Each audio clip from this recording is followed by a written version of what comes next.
Hello and welcome to the International Schools Podcast. My name is Dan Taylor. My name is John Mickton. Join us twice a month at the International Schools Podcast as we have conversations with international school leaders, educators, and entrepreneurs working and engaging in the world of international schools and education. And finally, just to say a huge thank you to our sponsor, ASA for Education, for making this podcast happen. Now on to the episode. Welcome to the International School Podcast. I'm your co-host, John Mickton. Dan Taylor is still on the road, and I'm just looking forward to this upcoming conversation. Over the years, I think many of us who have been IT directors, digital coaches, or even principals or school leaders in international schools, we always gravitate to newsletters or professional learning networks or resources that we go to get inspired, to get information, and really hear from experts or pundits or people that have opinions that maybe resonate with us. And for myself, and I know for Dan and for many people that I know, we like subscribing to newsletters or websites and getting that in our inbox. Usually it's a provocation or maybe a focus on something. And one person that I have been subscribing to since, and I'm going to date myself, is the mid-90s, is Jamie McKenzie of FNO.org and Question.org. And Jamie McKenzie has been a very prominent technology expert, philosopher, workshop leader, author, and has done a lot of work around the world, especially in Australia, New Zealand, and the United States, and also in international schools. I had the opportunity of him coming to a school in Japan that I worked at. And Jamie has had a very illustrious and busy career. He currently is now in Denver, and I thought it would be so fun to catch up with Jamie and kind of look back on some of the work that he's done and where we are, and also listen to his own reflections on where we're going. Jamie, a real warm welcome to International School Podcast. It's so nice to see you. Well, thank you, John. It's really good to see you again also. You know, it's interesting because I look back more than 40 years to being an elementary principal in New Jersey and getting our first Apple II pluses or whatever, and traveling into Teachers College in New York and being in a workshop where they were explaining how these little machines would transform education. And we were among maybe a half dozen schools in New Jersey that were leading the way. And next thing you know, we were giving workshops for other people as if we were some kind of expert. But we were, trailblazers, and it was a very exciting time. Jamie, maybe tell us a bit about yourself, your little biography, maybe a minute or two for people that might not be familiar with the work you've done and who you are. Okay. Well, I went on from being an elementary principal back then to being an assistant superintendent in Princeton, New Jersey, and a superintendent to school districts. But I really didn't like the politics of being a superintendent. And one day I did a take this job and shove it. I don't know if you're familiar with the country and western song, but there's a wonderful song where he talks about being pretty fed up with the workplace and taking this job and shove it. So I actually did that one day. And the next day I went up on top of the highest hill in New Jersey. You can't really call it a mountain, but it's at the Delaware River Gap, and I decided to start the journal from now on. And the story is that, from now on, I'm not going to do any more of that. I used a profanity to describe the kind of political work of a superintendent. And so actually the name From Now On came from that experience of shifting from being kind of a warrior of the job. The job of a superintendent is like being a warrior, to being much more of a thinker. And so for the rest of my life, I devoted myself more to ideas and the promise of educational technologies to transform classrooms. And you have written quite a few books. You did a lot of work when laptops were first coming out in the early mid-90s. You did a lot of work in Australia and New Zealand regarding thinking and questioning. Talk to us a bit why you were a warrior, and I'm curious, why were you a warrior? Why do superintendents have to be warriors? And that transition, what suddenly made you say, this is so much more important? Well, in many school districts, the opportunity to make change is impeded by a certain amount of resistance. And so I've always felt that schools should be places that nurture independent thought. And so when I would be in a place where there was too much focus on memorization rather than thinking, I would work with the staff to create adult learning opportunities to help teachers transform the classroom practice. So back in the 1990s, actually, progressive education was quite popular in the United States before No Child Left Behind came along and kind of ruined it. So we had a lot of really good thinkers asking, how could we have constructivist approaches to learning? There was not the teacher standing in front of the room, filling their heads with knowledge, the old pedagogy, but the idea that students should be able to build their own ideas. And so many of us thought that new technologies might be the vehicle that would empower that, especially opening the world of information. Instead of being books in the library, this incredible playground of information that would become available through the internet. Unfortunately, there's always been a tension between the more traditional kind of educator and this kind of constructivist educator. And there's been research showing that a lot of classroom teachers in the mainstream educational world really like the control of being up in front of the room lecturing and are uncomfortable with exploration. So it's been an uphill journey the whole time.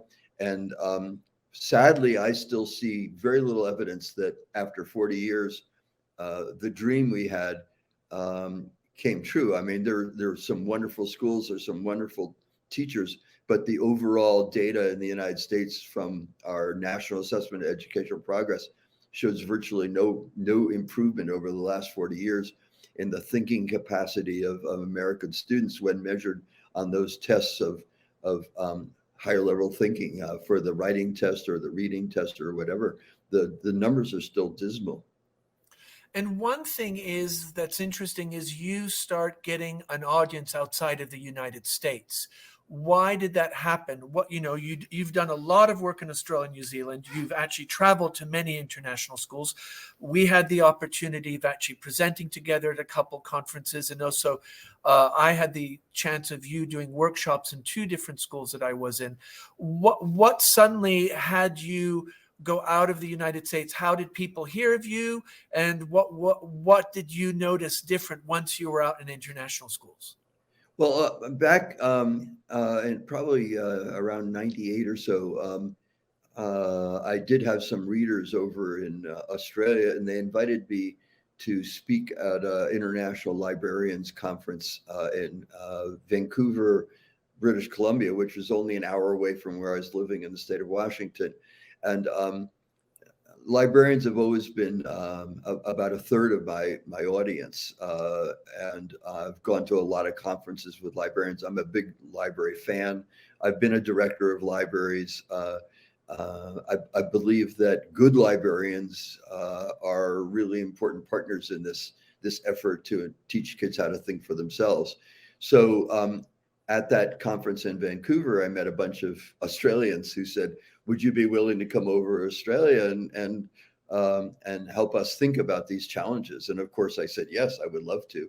I was a pretty ignorant American when it came to the country of Australia. I've now been there a lot of times, but to me, it was just this big blob down under that I had no idea how many states they had or where the cities were or whatever. So it was a real pleasure to actually go to Australia so many times. And I found a very receptive audience there. I think probably they treat school librarians better than any other country I've visited. in contrast, New Zealand, which I also love, actually almost disbanded the professional librarian workforce and replaced them with sort of teacher librarians that were kind of part-time, mostly teaching in the classroom, but kind of handling the library on the side. So, different places treat different amounts of seriousness to the job of the school librarian. Now, Jamie, you started this newsletter called FNO, which you told us about how you named it. What was your purpose with the newsletter? What were you trying to do? You had a very large audience. You had a lot of subscribers. What was your purpose in using that newsletter as a vehicle to share some of your ideas? Well, I've always been somewhat of a skeptic about some of the ways people were approaching the use of the technologies. And so I saw myself as being able to challenge some of the things that I thought were foolish. And from the very beginning, when I had those computers in the elementary school, there was a large movement to use them as teachers. And I was opposed to that. I never felt that the software was effective or good. I felt that it was, unhealthy for children. So I've been a critic of bad approaches to technology. In recent years, I felt there was a huge swing towards social media in a way that was more entertaining than useful. There was this idea that just because you're talking to somebody in another country, it's good education. But the whole question of was whether there was rigor and thinking behind the activities became, one of my questions. So from the very beginning, questioning has always been an important part of my life. That's why I have a website that is questioning.org. And I will be continuing to publish that. Although this is the last month I will be publishing from now on, I'm really going to focus more of my attention to the whole thinking and questioning aspect of education. I see so many of our countries now swinging towards totalitarianism. I see fascism on the uprise. I see a kind of mob mentality where people aren't thinking carefully about their political choices. And so thinking and questioning is really my priority. And of course, I'll keep mentioning educational technologies, but that will be my main focus now. And is that something you have been motivated to change to? Because you did a lot on education technology. Is with the political landscape that we've witnessed in different parts of the world over the last 10 years? I think that's shifted my thinking. On the other hand, I see in my country in the last year, I've been doing a lot of work with sporting events and with concerts, and in the role of security. I'm now working for the Museum of Art here in Denver, and I'm finding that Americans are nicer people than the media seems to believe. I'm really irritated because when people come to a baseball game in the Coors Field here in Denver, they don't wear political hats and they're just enjoying an American pastime, and they're very positive and appreciative. When they leave a hockey game, 18,000 people coming out, they're all saying, "I appreciate you," and it's just. I think there's a positive aspect to the American population that the media has been kind of hiding from us. I mean, they seem to focus on the negative and the polarization rather than the promise of healing. And I really, I've been trying to write about that, and I'm having trouble getting the essays published because the media doesn't seem attracted to my theme, which is that they're not talking about this other America, which is a more positive view. This is really interesting that you're saying that, because I think, especially for people that live internationally, that get the narrative of this polarization, we're not often have the opportunity to interact with Americans in the context that you're sharing. Do you think that also is amplified once you go abroad? And you've lived in Romania, Bulgaria, you've lived in Russia, you've lived in a lot of different places. Actually, Turkey too, we were talking about that just before. What do you think that perception, how does that translate outside of the United States from your experience? Well, I have actually a lot of Russian friends and a lot of Ukrainian friends. And most of my Ukrainian friends hate Putin. So I think most people don't realize, that the regular citizens in these countries are often quite different from how we perceive them in the media. When I lived in Sochi, one of my best experiences was I got to know one of the directors of the local water company, and I actually got to join his employee group of about 75 people on a May Day parade. And afterwards, we went back to an old plant that used to be a water kind of facility and drank together for 3 hours. And I was the first American most of these people had ever actually sat with and had drinks with. And what we all recognized was how much we had in common. But it seems like our governments get us distracted into these conflicts, that the politicians will kind of fan the fires of these conflicts and drag the people along with them. So I feel very badly for not only all the Ukrainians who are getting killed and damaged, but also for the young Russians, many of whom oppose the war and are now being dragged into it. The crazy leader who completely misjudged the situation and thought the Ukrainians would rally and welcome the Russians, and that they really wanted to be Russians. They didn't really want to be Ukrainians. So this whole, you use the word, we are all a little bit a victim of media narratives who try to explain the world to us. And the world is often actually quite different from their narrative. So, Jamie, it's interesting you talk about that experience in Sochi. And I think one thing that maybe we've realized too through COVID, we've had a lot of virtual online meetings and we've had community, but there's nothing as powerful as having humans together in a room. And I think that anecdote of Sochi and also your experience just amplifies the importance of regular people just getting together and having the time and space to listen to each other, to really understand each other. And I think it's just so nice to hear these anecdotes that you shared. One thing I would like to take this opportunity with, Jamie, is that you mentioned, you started with these Apple computers in the early 90s in New Jersey. You have been very active and worked in a lot of different international schools. And, we're looking back almost 40 years, and it ages both of us, even though we look very young still. I'm wondering, what are you noticing? Has there been a significant shift? I know when you started, tech was kind of a new thing.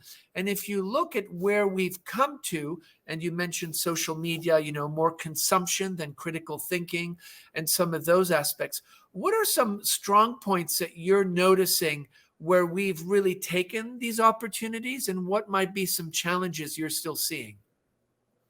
Well, I enjoyed working with the international schools community because many of them have a real strong commitment to student thought and inquiry.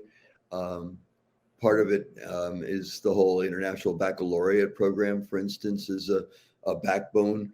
I did find that in some places when schools wanted to modify their approach to the International Baccalaureate program, they were somewhat frustrated by some of the testing programs and feeling that when they would ask to be able to change the program, there was a resistance to change, which I felt was ironic that a program committed to independent thought and imagination and invention was somewhat controlling about program elements. But in general, I found the international school community to be more committed to independent thought than many of the public schools I worked with in the United States, where unfortunately No Child Left Behind actually made it very difficult for schools to focus on social studies and science because they just became totally focused on math and basic skills, English.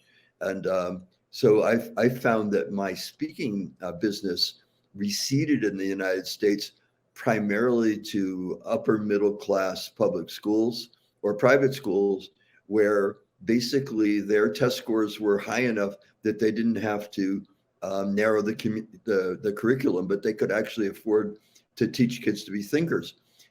I was kind of offended by this because it seemed like only the rich folks could have children learn how to think, and I thought that was unhealthy in a democratic society. That poor kids should be able to think also.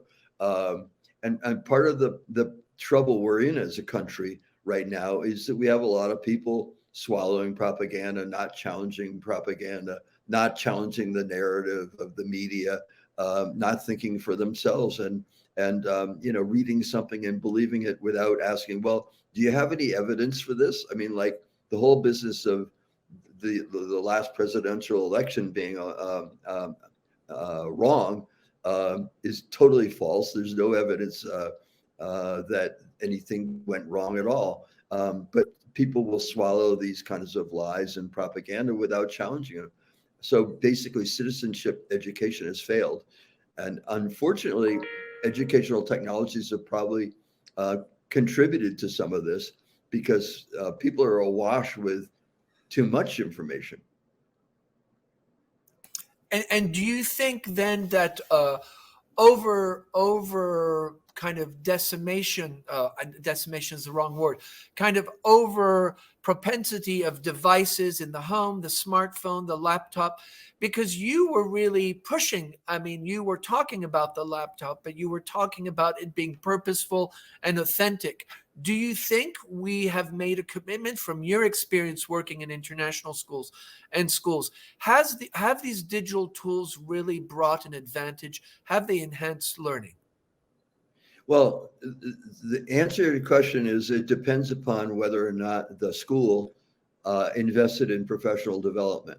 So if in many places they put most of their money into the equipment rather than prophetional development, even in international schools. So I went to schools in Australia that were called laptop schools, where they laptop the school, but they didn't help the teachers understand how that might change the teaching of English or how it might change the teaching of math.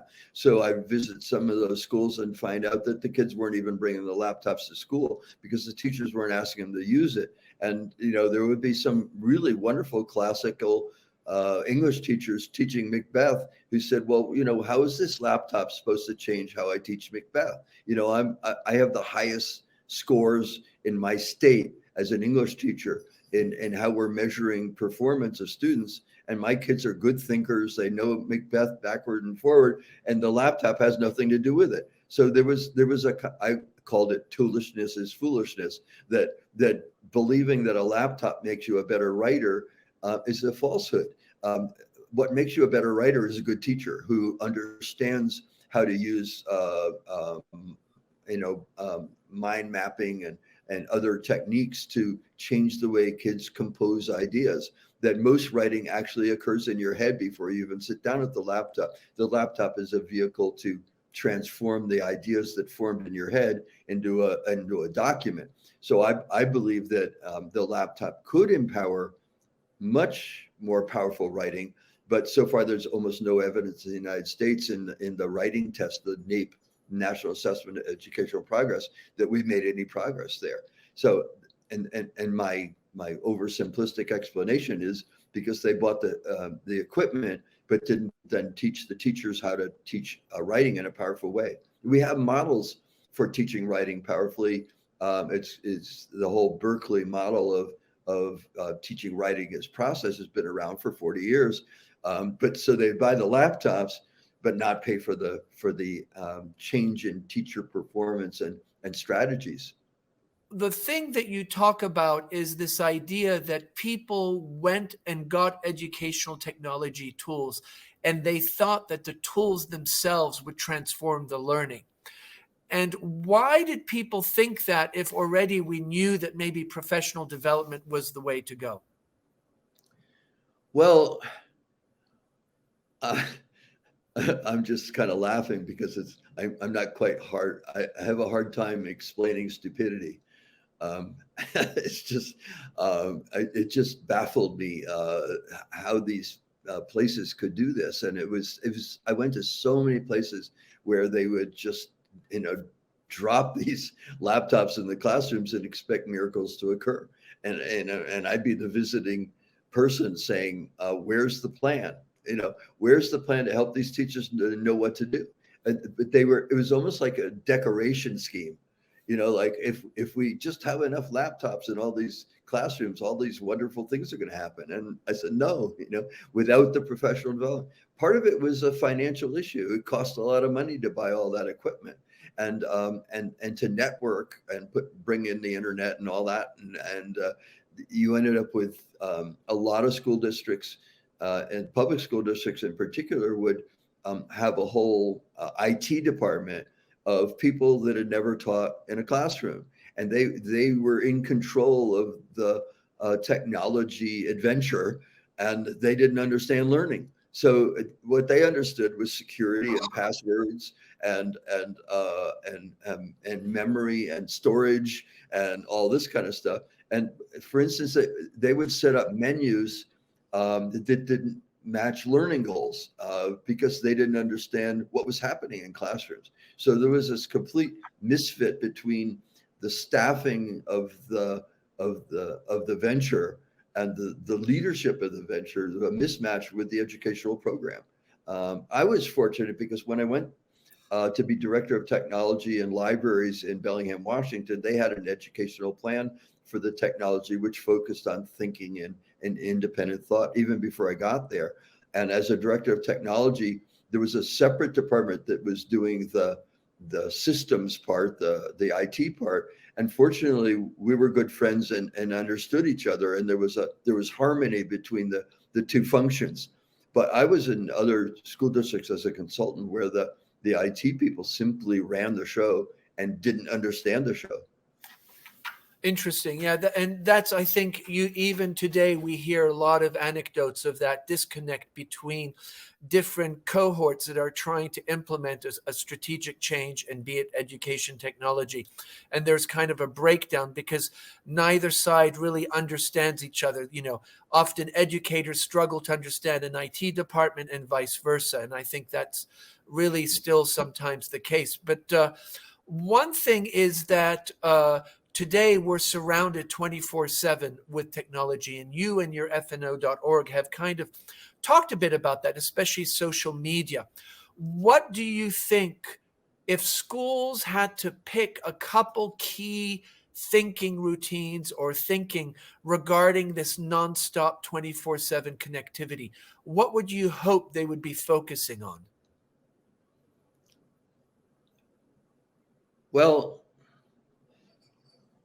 I think that any school that cares about kids becoming thinkers needs to actually do an assessment of where they stand in terms of teachers' skill sets.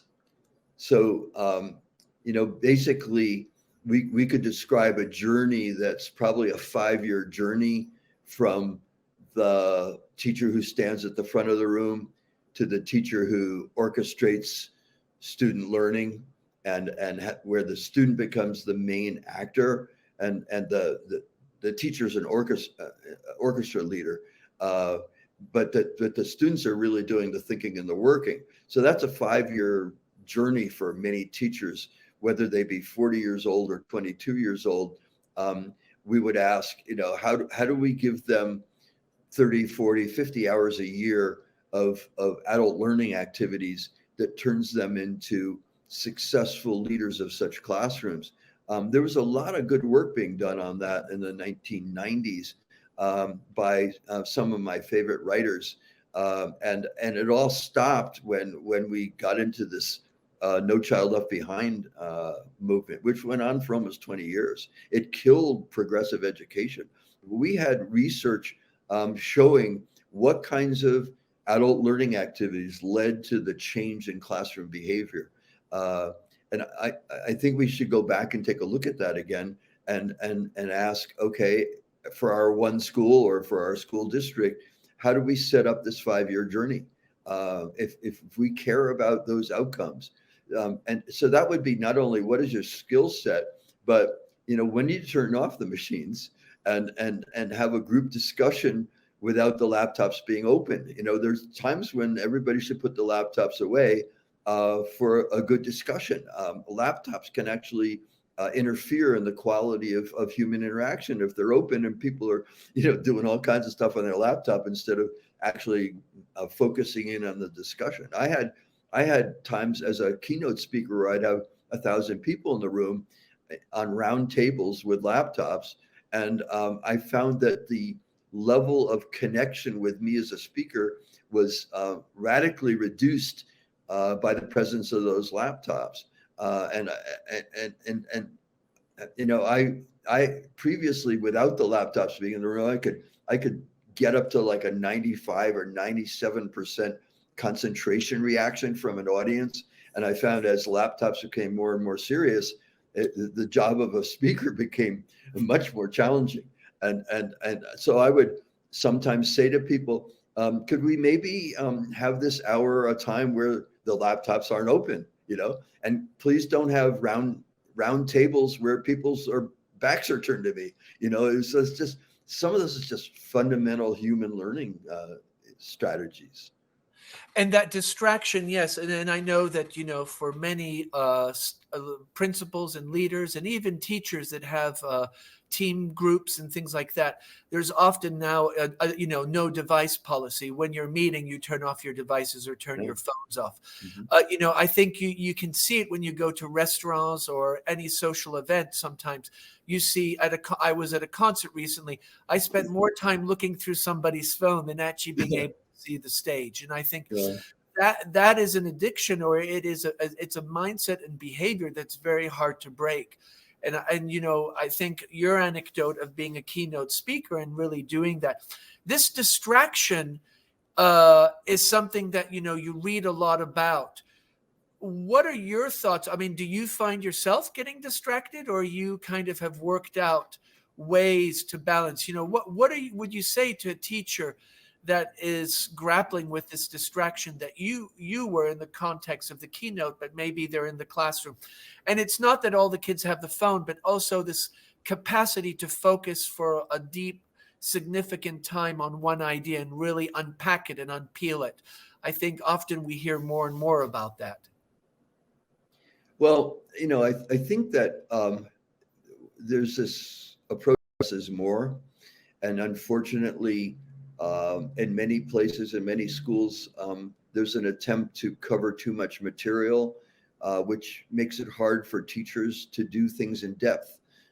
For instance, if you feel responsible for 400 or 500 years of English history and you're in the UK, or 400 or 500 years of French history and you're in France, or 400 or 500 years of American history, you're going to be skimming along the surface, and it's kind of hard to take out 3 weeks and do something meaningful. To have the kids explore an essential question in depth and actually come up with original thinking. A lot of people complain that kids can now go to Google and download, basic information about a topic that requires no thought. They're basically just downloading, and they're not coming up with anything original. So I'm a big fan of original thinking as opposed to copying and pasting other people's ideas. Unfortunately, I encountered a lot of teachers who claimed that when they were in graduate school and they would come up with an original idea, the professor said, you can't have your own ideas. All ideas have already been discovered. And so you're supposed to be going out and seeing what the experts say, and you can't have your own ideas, which I find totally false and wrong. But there is a rather strong movement to suggest that independent thinking is not even possible, your job is to go out and read stuff. Even when computers were coming new to schools, I would have people who would say, I quoted your newsletter in my paper, and my professor said that McKenzie doesn't have sufficient, what do you call it? Jury.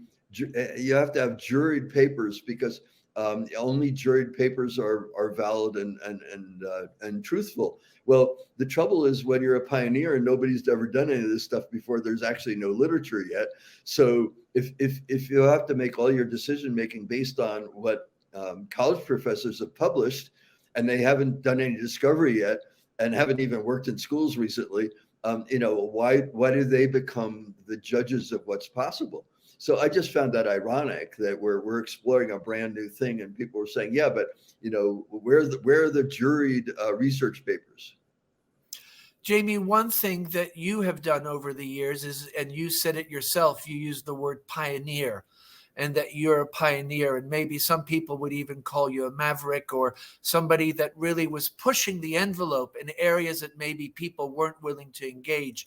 And one thing is, you've always, in your articles in FNO.org and question.org, and I just want to remind our audience, go to the show notes. Jamie has put those links there, and links, and also his books. What advice would you give to young people that are looking at the digital landscape today and reflecting on it and trying to provoke people to think deeply and really question? What are some things that you have learned from your journey about being a pioneer, and maybe not a rebel, but somebody that has been comfortable highlighting things that sometimes people don't want to bring up? What would be your advice to them? Well, I think it's really important to get some good friends. It's like, and they don't have to be in your school or your school district or even in your country, but you have to have, a group of people who are like-minded, who are working through some of the same challenges, that have the same goals, the same spirit, the same soul, because sometimes it gets lonely when you're challenging what's going on and you're questioning. It's the emperor's new clothes, and unfortunately the emperor is surrounded by a lot of like-minded thinkers who say what's a beautiful, like with Putin right now in Russia. I mean, it's just amazing to me that he thought all these Ukrainians were just going to welcome the Russians. I mean, what a completely distorted view of reality he has, and yet he's surrounded by people who are going to support him in his craziness. And he thought he had a really cool modern army that was going to, be really successful, but they've been siphoning off most of the funding into their pockets, and they had not been properly maintaining the trucks. So the trucks broke down. I mean, it was just this huge disconnect between what he thought was happening and what was actually happening. So back to this strategy of finding like-minded people to support you in your questioning, because questioning is often punished. I mean, the reality is when the school district or the school is going down a dangerous path, and people speak up and say, but maybe this is the wrong approach, they can get fired. They could get a bad assignment. There's punishment for asking questions sometimes. But the importance, as we know throughout history and time, is that those questions often have been the silver lining to progress and change. Absolutely, for real change as opposed to virtual change. Where okay, now we have a classroom that looks different because there's a lot of laptops, but the activities haven't changed. It's like, so being able to the challenging is part of Bloom's taxonomy, basically, that the skill of synthesis, which is, I have a cat here who's joining the show. The synthesis is the invention thought process. It can't occur without evaluation, which is the questioning and doubting. And doubting is sometimes viewed as disloyalty, but it should be rewarded as part of the thinking process. And that's something That's I an think ear of a cat sticking in there. that's fine. That's something that I know you've really amplified in ensuring kids are comfortable doubting and questioning and then evaluating because we have this whole issue of fake news. Jamie, I want to thank you. Any last reflections? You know, you have had such an illustrious journey and you're still on it. Anything that you look back when you first went to New York City to get some workshops on a computer, and then today, any kind of ahas or any reflections you'd like to leave us with before we wrap up? Well, I recently started working in the Denver Art Museum, and I spend a lot of time now with absolutely incredible treasures, visual paintings and treasures and old sculptures and pottery from other cultures and so forth. And most of that work has been created over hundreds of years by artists who are not usually mainstream thinkers. They're people who have an unusual approach to life, and yet schools have sometimes not done a good job of nurturing artists and artistic thinking or inventive thinking. I was looking once again at the Pink Floyd song "Another Brick in the Wall." That song, unfortunately, came out in the 1980s, but it's been too current lately because of the No Child Left Behind focus on basic skills and this kind of factory approach to education. So I spend a lot of time around these artistic works that are done by creative, soulful, interesting people that aren't always nurtured by schools. And I'm hoping that the pendulum is going to swing back, because I can remember over my more than 50 years of working in schools, times where this kind of thinking was rewarded. It was made the centerpiece of education. We had this thing called the whole person. The curriculum was to deal with the whole person. There have been good times in education, and I'm hoping that the pendulum is going to swing back towards that kind of progressive approach to education.